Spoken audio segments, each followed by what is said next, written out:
பட்டு சாரீ வேர் பண்ண முடியாதவங்க அதனால் இந்த லாங் சில்க் சாரீஸு ட்ரை பண்ணலாம். செம்ம சூப்பரான கலர்ஸு. அந்த பார்டர் பார்த்திங்கன்னா குட்டி பார்டர், சின்ன பார்டரு.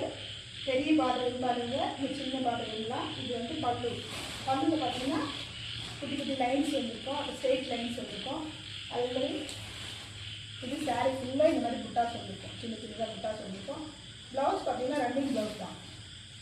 ப்ளவுஸ் பார்த்திங்கன்னா ரன்னிங்கில் தான் இருக்கும். இந்த ப்ளவுஸு சின்ன கோடு, இந்த ப்ளவுஸ் வந்து சின்ன கோடு மாதிரி வரும். கோல்டு கலரில் சின்ன கோடு வரும், லைன்ஸ் வந்துடும். இது வந்து ப்ளூ கலர், இது வந்து ப்ளூ கலரில். அப்போது கலர்ஸ் பார்த்தீங்கன்னா க்ரீன் கலர், டார்க் பிங்க்கு, வெந்தய கலரில், அப்புறம் கோல்டு கலர். இது வந்து ஒரு லைட் பிங்க் மாதிரி. 999 ப்ரைஸில் ப்ளஸ் ஷிப்பிங்கில்